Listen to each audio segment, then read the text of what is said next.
Hi, everyone. It's Maddy, the host of It's a Maddy Mad World podcast, coming at you with the first video of 2026. Welcome to the new year. I hope you had a lovely holiday. And you'll notice that there's a change of scenery, and that is because I still live with my family, and I just got upgraded to the master bedroom, and there's so much space. As you can see, I'm sitting on a chair now instead of the floor, so I have a little bit of a desk right here. I have a kind of nice movie shelf going. It's almost done. It's not done quite yet, but there's a few decorations left to put up, but I'm so excited to have a new space and a new,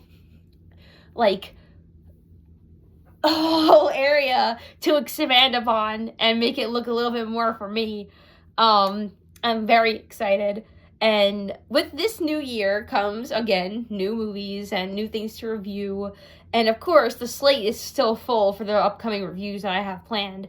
But I wanted to do something a little different and christen my first video of the new year with kind of a thing that a lot of movie reviewers do when 2025 ends. Usher in the new by talking about the old. And that's why I'm going to be talking about my top 8 films of 2025. I love the movies. I literally adore it. It's my safe place. It's my escape. It's my safety blanket. It's my sanctuary from the craziness of what goes on in the world. And I just love going to the cinema. It's my favorite activity. It's my favorite hobby. It's my absolute favorite place to be. Just a minute when the lights dim and you watch the commercials of what's to come and just immersing yourself into a whole new world of possibilities and imagination and creativity. It's so much fun. I love it to bits. And I thought I could do a cute little top 8 video because I didn't see 10. I did see re-releases and anniversary editions. Like I saw Toy Story for its 30th anniversary. I saw TMNT, the 1990 35th anniversary in theaters, which was amazing. It was a lot of fun. I just wanted to talk about the movies that came out in 2025 that I did see. Some of these I didn't see actually in theaters. I saw 3 of them via streaming.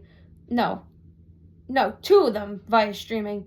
But yeah, I'm very excited to talk about them. So let's start the list by talking about the good. And ironically, number 8 is Wicked for Good. For context for the background here, I saw the first Wicked when it first came out in 2024, and I was shocked by not only how good it was, but by how amazing some of the cast was. I wasn't expecting much, I'm going to be honest. I wasn't expecting much because I thought, oh, it's another Hollywood cash grab full of A-list celebrities who have no business being in this type of classic Broadway musical. But needless to say, I was shocked by how amazing Cynthia Erivo was as Elphaba. She killed it in that role. I thought she was phenomenal. The guy playing Fiyero was a lot of fun. He was great. The guy playing Bach was really good. I had so much fun marveling at the pretty costume design and the set design and the unique choreography of the dance sequences. I liked the first Wicked, but I loved For Good. I really like how more intense this plot was, and I really like how in-depth and more sophisticated of a character arc Elphaba had, and had her own little personal journey this time, instead of her going through the motions of getting accepted into Shiz and having to try to learn her abilities and everything that happens with her and Glinda. Whereas the focus is between what goes on between the lives of Elphaba and Glinda. Now they're separated, and now the public is turned against one and now favors the other. I really, really liked how more emotionally charged this one was as well. A lot of the musical numbers in this one were really heavily charged with emotion and a lot of intense passion between Cynthia Erivo's knockout number, No Good Deed, which I think is the new Defying Gravity. I think it's better than Defying Gravity. She just did that number. I got chills. I saw it twice and I got chills both times. I adored the exploration of her relationship with Fiyero, however limited it was. I adored the chemistry those two shared. And I really like how Ariana Grande finally stepped into her own as the role of Glinda instead of in the first one. I felt she was more copying or like imitating the performance of the Kristen Chenoweth run, the first Broadway edition. And I really like how Ariana Grande finally seemed to have found her footing and used her own voice and her own personality as the role of Glinda, which was a breath of fresh air, and that's all I wanted.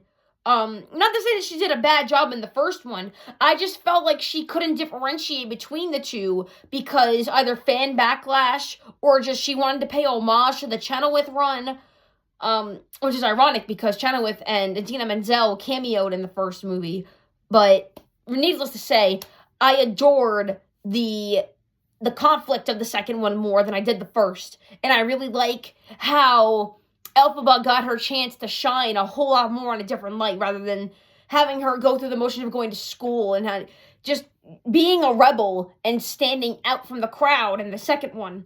I know that there's a debate and the discussion about how Wicked, the Broadway show, its second act isn't as strong as the first.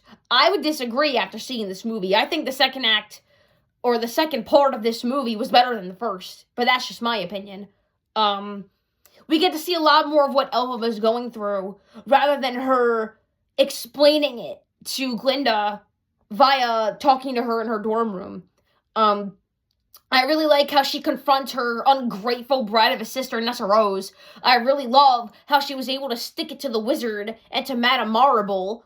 And I really love how she gets to finally not so much take the wool over her eyes because she was so, in awe of the wizard from the first one. But we see her go deeper into that anger once we see the curtain finally pull back and see that he has all the animals that used to talk kept in a basement virtually. And she's like, oh, now you die, basically. She's just a fascinating character. I really love the character of Elphaba and how she's explored in this second movie. I really liked Wicked for Good. I think it's a better movie than the first one. I thought it stood out from the crowd, and I think it did a phenomenal job of portraying Elphaba's emotional depths and bringing her story into the forefront and making her front and center of the conflict, which was really nice. Yeah, I hope that made sense. Let's move on to number 7 and talk about the Netflix darling that swept the world by storm within 2 weeks of it airing, K-pop Demon Hunters. I feel like whoever was in charge of putting this movie on Netflix from Sony at the time, and they just sold the rights to Netflix, they are forever kicking themselves and or got fired because they really dropped the ball. This was a home run nobody expected. This was a phenomenon that nobody expected to start about a group of K-pop singers who are masquerading as demon hunters. You couldn't be more totally Spies-esque if you could be. If that makes sense. This movie's just so much fun. The animators on this movie are clearly drawing inspiration from the Spider-Verse movies, and it's amazing. I adored the facial expressions on display, how chaotic and out of control the battle sequences were in a good way. I loved how hectic and crazy and tight and in close quarters they were. I really like how we got to center on Rumi as a character and what she's going through, because this is really a Rumi story. My biggest problem with this movie is that we don't really get to see these girls, Rumi, Zoe, and Mira, as a unit, and how they really got together. I know that's everybody says, oh, we don't know how they got together, but I would love to see either an origin story via a short, on Netflix, or a comic or a graphic novel of some kind, because I want to know the story of how Celine got these three together to form this new generation of demon killers. I really want to know how these three clicked. I want to know how they got together to form a band and how they synchronized with each other, and like if there were any conflicts at the beginning of their relationship. Like, did they butt heads? Did Mira cause problems? Did Zoe lean too much into her people pleaser mode, and did it cause a rift at first? Did they have to work out problems? Did they have they been doing this a while? Are they new to this? Have they been experienced in this for a while? I want to know the story of the three of them, because as a movie, it's mostly centered on Rumi, which isn't necessarily a bad thing, but in a movie about a group of 3 K-pop demon hunters, you're only focused on the one, and you're taking away from the 2, and the 2 are kind of sidelined for the rest of the plot and play side character roles, whereas it's supposed to be about the 3 main characters. The other focus of this movie is on Jinu, the love interest, and he's a demon. He's interesting as an antagonist. I desperately want to have a side story as well based on Jinu and what he did through the past 400 years of being under this demon lord's control after he sold his soul to him to be rich and powerful. I would love to know if he ever went back to the human world to see his sister and his mother after he basically screwed them over. I would love to know how he picked the 4 other demon guys to be in his entourage to form the rival K-pop band in order to compete with Huntrix. There's just so many what-ifs that I would love to see explored in a potential sequel. We all know a sequel's getting greenlit, either sooner or later. There's a doll line coming out. There's a Loungefly line coming out soon. This movie took over the world. Literally took over the world in 2 weeks. And I have never in my life seen a faster performance on the Thanksgiving Day parade rather than Huntrix getting on there live on screen. And it's like, people don't really understand, especially people who aren't animation people, how shocking and how, like, in your face this movie is. Like, people think, oh, it's just a movie about K-pop demon hunters. No, it's about suppressing familial trauma passed down by a vindictive lady who can't let go of the past. And then she puts that trauma from what she went through onto a girl, Rumi. And then Rumi has to suppress that inner trauma because of how she was born and how she was made. And because she's basically a hybrid of both worlds, she now lives in constant flux of, do I live as myself, or do I come clean and risk losing the people that I love? It's quite tragic, to be fair. And that's not even talking about the musical numbers. The musical numbers in this movie are phenomenal. I know that the main singing voice behind Rumi just won a Grammy for writing Golden, and that's amazing. Kudos to her. I forget her name, but she's going places. She is going places after this movie. I guarantee it. I guarantee that we're going to be seeing a lot more of Huntrix in the near future as a singing group, because let's not forget Gorillaz is a thing and they're a fictional band. Let's not forget Daft Punk had a fictional intergalactic space alien band as a tie into their brand at one point. Let's not forget all the other fictional bands that have come before them, like Killa Studios, or oh god, I literally love this band, and I'm forgetting their name.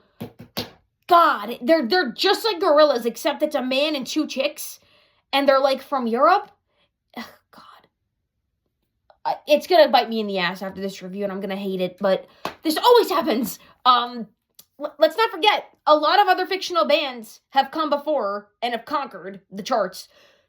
Huntrix literally toppled real life K-pop bands on the charts and reached number 1.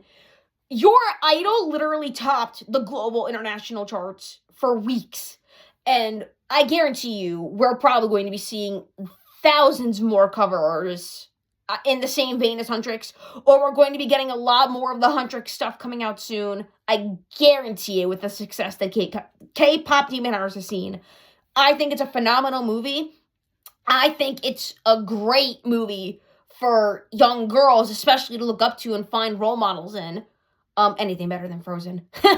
But I think it's a phenomenal film, and you're doing yourself a disservice if you haven't seen it already. It's the most talked about movie on Netflix ever. Like, what are you doing?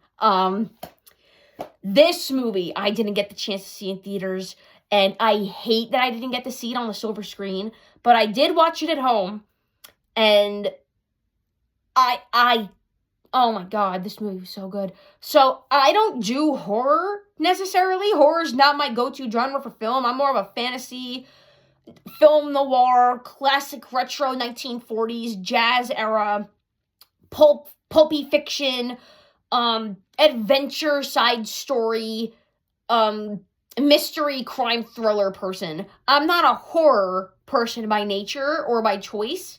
The only horror movie that I will watch voluntarily is the original 1970s Carrie with Casey Spacek. And that's my favorite horror movie of all time. When I tell you I was floored by the artistry from Sinners,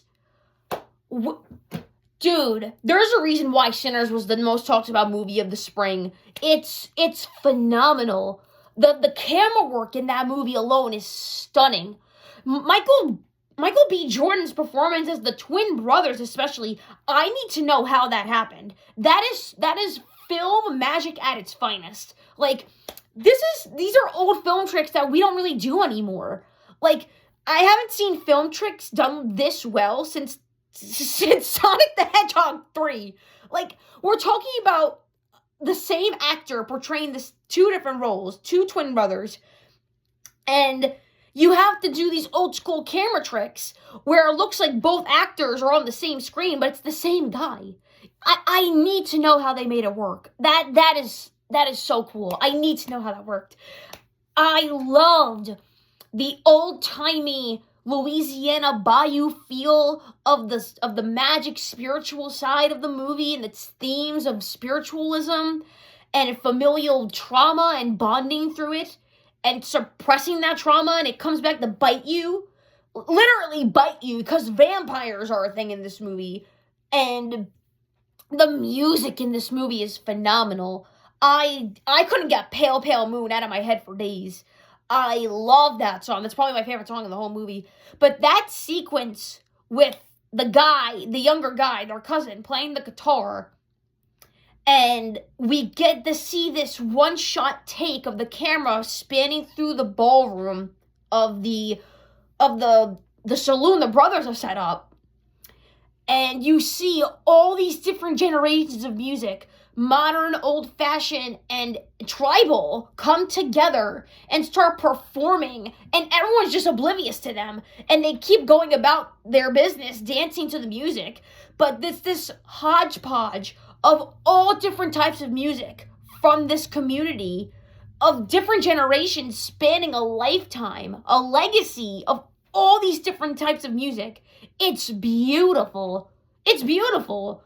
That, especially the ending shot where the three vampires are looking them off in the distance and there's this bonfire behind them, and every single generation, every single culture is blending together as one to create this harmony of this gorgeous music. It's something amazing to watch. I loved how Haley Steinfeld's character was so friggin' nuanced. How she was born between two worlds also, but hers is a lot more of a personal, like, pain for her, because she doesn't know where she stands between I believe it's Stack or Smoke, the one of the twin brothers that she has a relationship with, like, the aggressive one. No. Damn it, no, I think it was Stack, and she's trying to get back together with him. And the twin brother's like, no, she's trouble. But then when she gets bit later, and then she goes back into the party room, and then Pale Pale Moon's like amping up in the background, and then she and the brother are getting it on, and then you can see their fangs, and then you see the shoulder slip, and you can see the bite mark on her back. I was like screaming at the screen. I was like, no, dude, get out of it now. I was freaking out. I loved the climax and how crazy that was with the fights with the vampires. And how that one chick who had the daughter just went ape shit. and just took herself out in a bonfire and staked a guy through the chest, all while burning to death. That was nuts. I loved the guy who played the harmonica. I hated how he went out. That was tragic. Sinners is just so, you have to see it to believe it. It's an experience you need to sit through for yourself to see it. I'm not doing this movie justice by my crazy rambling. I thought Sinners was such an amazing film. And I'm not for horror. I'm not one for rated R films much. But Sinners was something special. I sincerely regret not being able to have the chance to see it in theaters, because that would have been beautiful to see it on a big screen. Oh, it was phenomenal. I can't recommend it enough. Now we're talking about the next movie. So do you remember back in my Marvel Zombies video when I said Marvel was in desperate need of a change? I think they're finally starting to find their footing again because of Fantastic Four First Steps. So it's a meme now in the superhero community how every 10 years the Fantastic Four movies have always just sucked. Every 10 years it was a continuous cycle of Fantastic Four sucks. Their movies have never been good. But with First Steps, this was the first time in so long I had fun with the Marvel movie. Not since Guardians of the Galaxy 3. I'm telling you, Fantastic Four First Steps is criminally underrated, even after it came out last July. I'm telling you. Everybody I knew kept telling me, oh, but Thunderbolt is better, Thunderbolt is better, Thunderbolt is better. I watched Thunderbolts and I was severely let down. I thought it sucked. And I didn't have fun with Thunderbolts like I did with Fantastic Four. That's what I'm trying to say. I thought Thunderbolts was such a massive letdown because everybody overhyped it to me. Just like Superman. That's why I have no interest in watching Superman. But with Fantastic Four, I was so ready to hate it. I was so ready to not like it. But when we saw that first teaser drop, when we saw what Ben looked like for the first time, when we saw they were taking inspiration from the original Jack Kirby comics and making it an homage to the 50s, where they came from, and playing into the campiness of that era of comics, I was like, oh my god, Marvel's back. I honestly couldn't believe it. Because it was the first time in so long I actually felt an emotional connection with any Marvel character. I loved Sue Storm. I loved Ben. I actually really liked Johnny. I couldn't believe how I was like, oh my god, I'm getting emotional because of Susan Storm. I haven't done that for a Marvel movie since Guardians of the Galaxy 3. That was 3 years ago now. We're in 2026. That movie didn't come out until 2023. And it's like, I felt so much relief in the theater. I saw this movie 3 times. I loved Fantastic Four. I love how it was playing into the classic campy age of the Silver Age of comics. Their costumes, the set design, the 60s, 50s color schemes, the retro tech, everything. It was like a 50s person's idea of what the future was going to be. The way the cars were designed, all the future little robots, all the TVs. I honestly loved it. I teared up because of how amazing this was. Especially after getting let down time and time again. Deadpool versus Wolverine, Doctor Strange Multiverse of Madness, Thunderbolts, Falcon and the Winter Soldier. All these Marvel movies that were hyped up and I was let down by time after time again.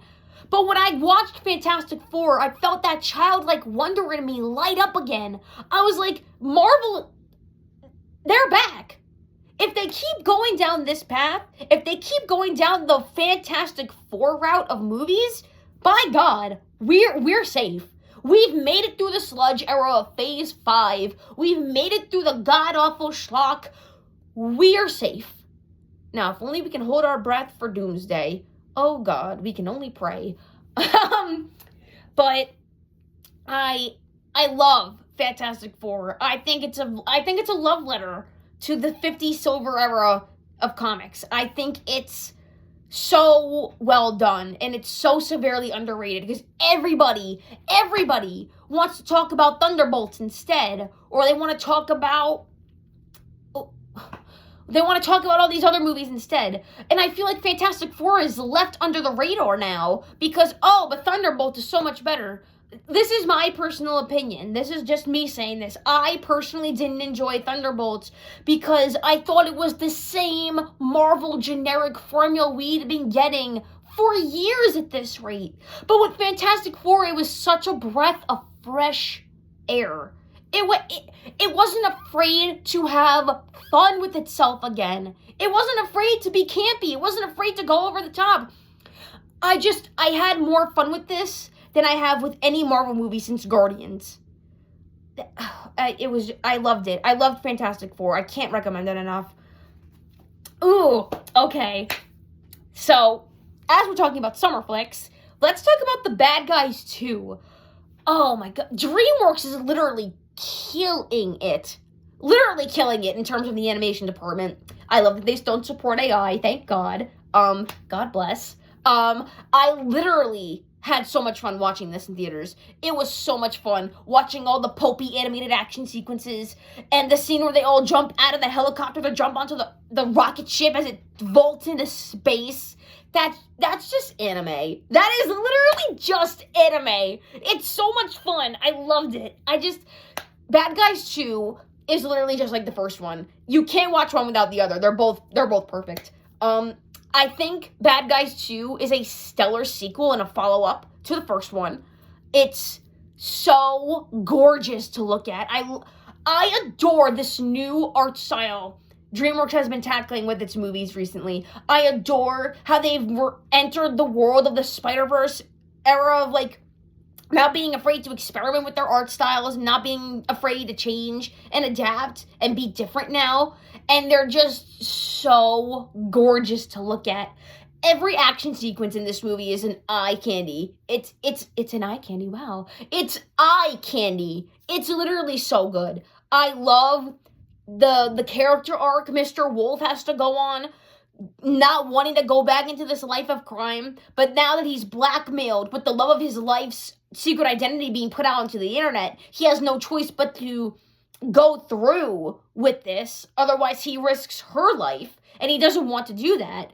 And I adore Diane's kind of character arc, where she's trying to grapple between both worlds, being the governor and trying to stop the criminals like Miss Kitty and her squad in the background, while also trying not to get caught. And the actress playing Kitty, oh my god, she was phenomenal. She was killer. I thought she did a phenomenal job. Literally every voice actor in this movie knocked it out of the park. I loved it. I loved it so much. There's not really a lot I can talk about with Bad Guys 2, and that's not a bad thing, but again, you have to watch it to understand what I'm talking about, because it's so good. I just love heist movies. Heist movies are some of the most fun an animated film can have. Look at One Piece Film Gold. It's so good. But yeah, I can't recommend it enough. It's amazing. Another shocking entry on this list. So I'm probably going to make a video about this in the future, just talking about my gripes with this company and how much of a downward spiral they've gone on also. I was not expecting Zootopia 2 to be anything more than the generic Disney cash grab, but I was blown away when I saw Zootopia 2. I was like, this is old Disney. This is Disney when they used to be good. I fully expected Zootopia 2 to just be following in the same trend that Disney's been going down the last, year or two, where you have a classic duo, and then you gotta split them up for artificial reasons, a la the new Lilo and Stitch movie, Gag Me. I was expecting the worst, but I got the best possible outcome because this movie was so good. I feel like the people who are working on Zootopia 2 had the same passion as the people who worked on it from the first one. I believe the directors were the same. I'm not 1,000% certain. But this movie follows up the ante from the first by going into a full-blown conspiracy about the snakes and the reptiles and the amphibian people, and the fact that they were kind of screwed over by snowcats. I believe they're called, like, snow leopards or bobcats. I could be wrong, but I love the fact that Judy and Nick's relationship is put to the test, and, like, not in, like, the worst of the worst way, but, like, Judy's a go-getter. She's an adrenaline junkie by nature. She's always a act first, think next kind of person. Whereas Nick, he's just trying to rein her in and trying to stop her from going off the walls, or else he's going to lose her. And it gets to the point in the movie where they're at this honeymoon resort. The writers were not being subtle. I guarantee you, someone at Disney got one look at that shipping community and went, we need to capitalize on this as much as possible. They were not subtle. You can't hide that from me. I can read between the lines, okay? But they are at this honeymoon resort, and Judy finally finds all the pieces of this conspiracy, and Nick's like, we gotta call it off. Like, this is not worth dying for. And Judy finally says, I think we're different. And it breaks his heart. And then they get separated, and then Nick finally comes to realize how much he truly cares for her, which basically realizing his feet. You cannot hide that from me.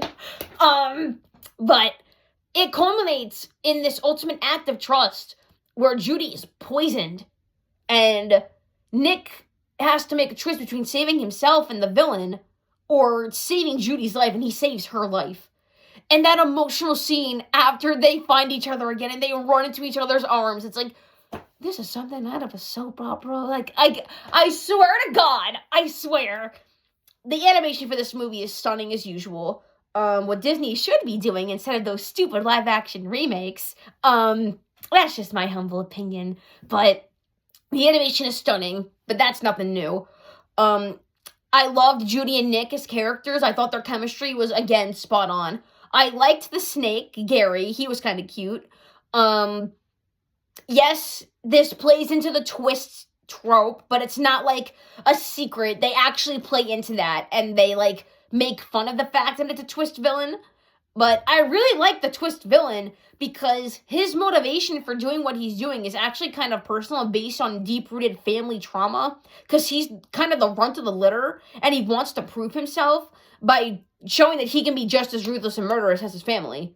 And when Judy says you don't have to be like them, you can be different, Paul Bert just looks at her and goes, but I don't want to be different. And he just walks away. Dude, that's true. We could have had a cool anti-hero, but c'est la vie, I guess. So that's Zootopia. My number 2 choice. I'm probably one of the 1% that got to see this when it was airing in theaters, and I couldn't be more blessed. I got the chance to buy a ticket for this, to see it in an AMC. The Day the Earth Blew Up, a Looney Tunes movie, was the first time in years that I couldn't stop cackling at a movie, especially a comedy. Every single person in charge of that movie, whether it be the animators, the directors, the writers, the storyboarders, the in-betweeners, God bless you.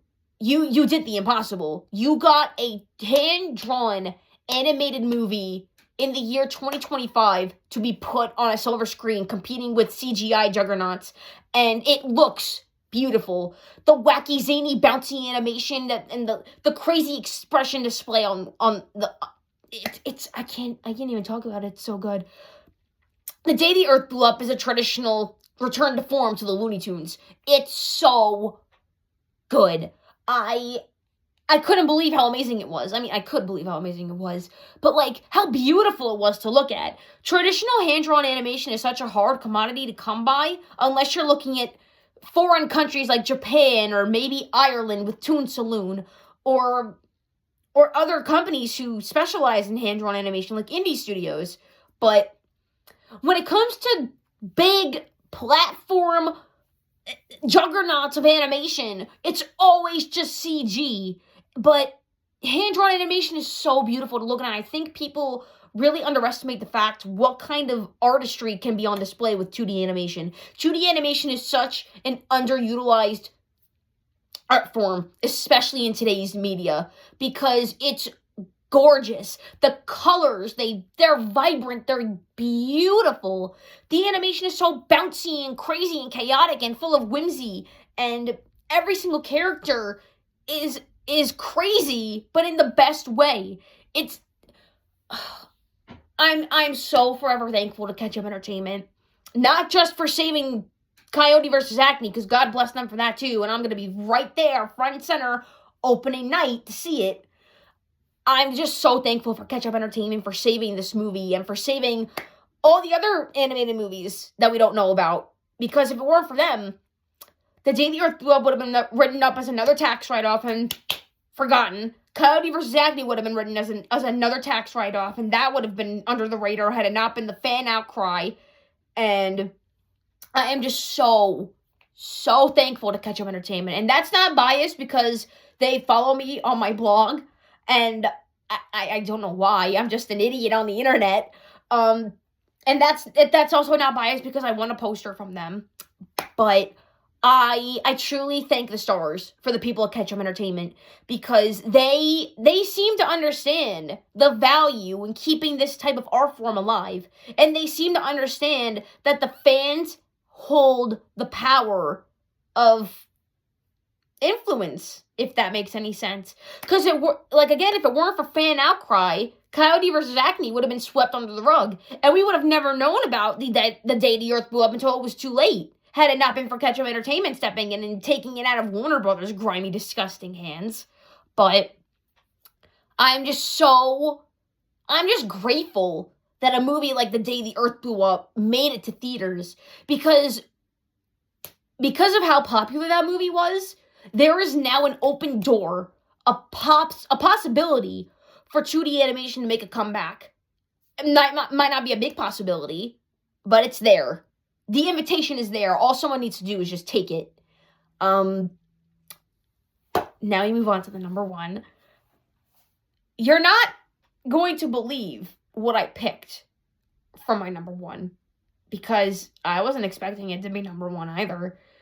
But I only needed to see this movie once in theaters, and I only needed to see one trailer, and I knew I was going to fall in love with this movie. So for context, I got into a certain horror franchise. I know, shocking, wow. Especially after what I said earlier. I got into a certain classic horror franchise back last July. And due to a recommendation from an online friend, hi Jado, I decided to give it a shot. And I really, really liked how subtle this movie was at suspense. I really liked how it didn't follow into the stupid trends of, like, using the stupid violin technique as a big jump scare, or didn't rely on jump scares, not like now. I loved this movie's art of subtlety and the art of the build-up to the big monster in the jungle. If you don't know what I'm talking about right now, I'm talking about Predator. I loved the first one with Arnold Schwarzenegger. I thought that was amazing.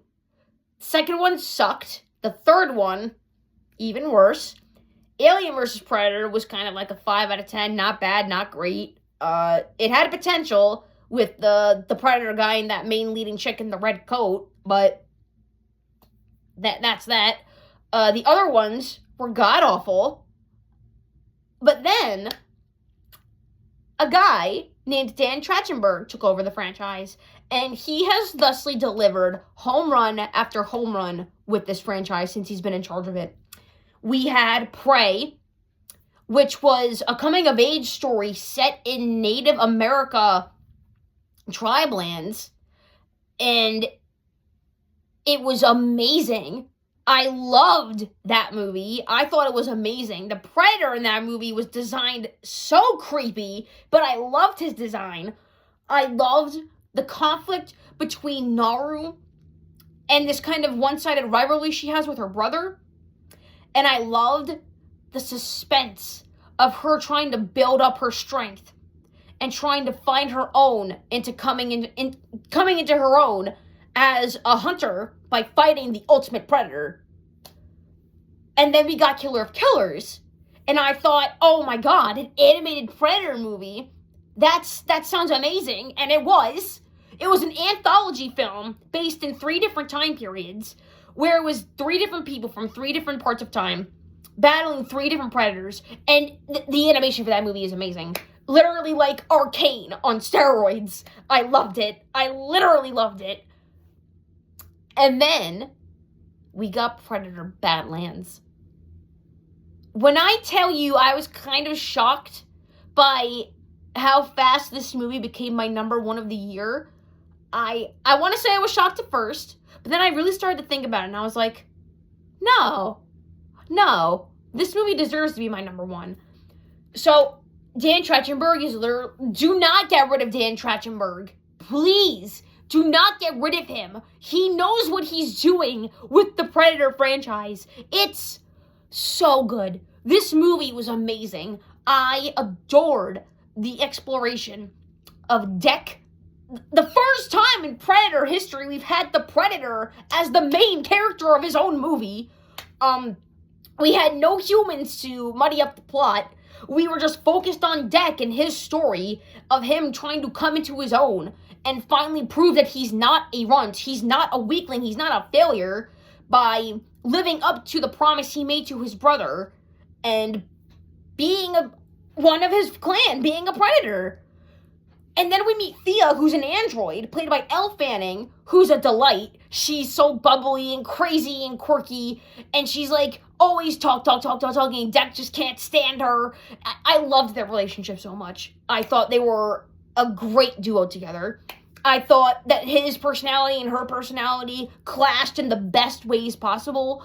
I loved the set design of this killer planet, Genna. And I loved how, like, the planet had a character of its own with all the different creatures that were trying to kill Deck, one after another, whether it be the trees, the plants, the razor grass, or the basilisk, the Callisk, and the bone bison.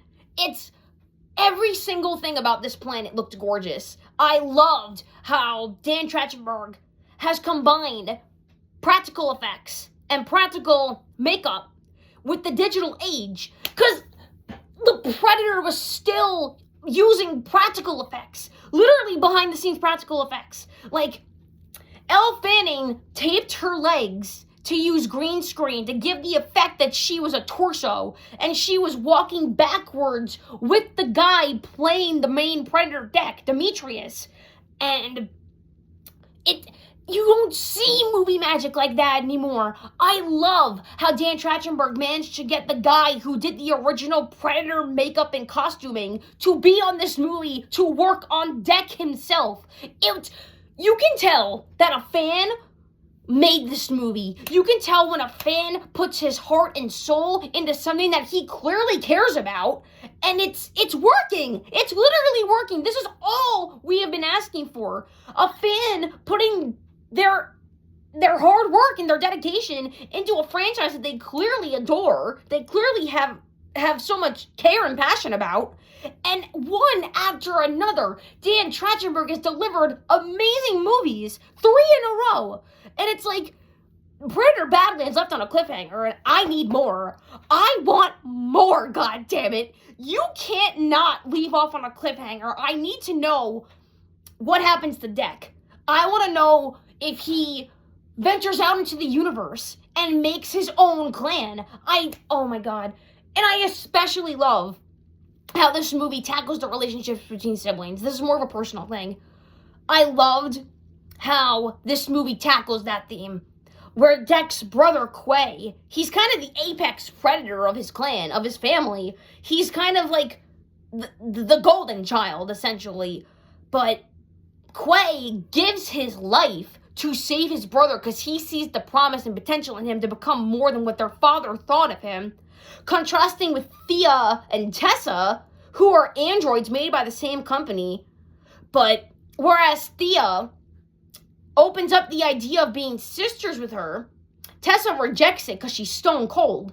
And she just solely focused on the mission at hand, and she could give a shit less whether Thea died. It's like the themes of nature versus nurture, and it's so good. Oh my god! Like, it's so... I was blown away by this movie. Predator Badlands is literally such an amazing movie. I can't recommend it enough, and it's my number one for good reason. I can't recommend it enough. I thought it was superb. If you didn't see it yet, you're missing out. I think it's on Amazon for rent, but you can bet your ass I'm getting Predator Badlands on Blu-ray when it comes out. Mark my words. But yeah, that's my top 8 list. I'm kind of excited about this. Ooh, I'm kind of excited to share it with you all. I have so much more planned. The TMNT review is coming, I promise. I've just been so busy with renovations and everything else. But I wanted to get this out and share my thoughts on my favorite movies of the year because I thought it'd be a fun little thing to do. So, yeah, that's that. I hope you liked my video. I hope you liked my reviews. I hope they made sense. Yeah, I have plenty more where that came from. And this is the year where this podcast goes from silence to going out there. So wish me luck, and I hope you continue to support me. You can follow along if you want. It's fine. But yeah, hope you have a lovely weekend and a lovely evening, and stay unique. Goodbye.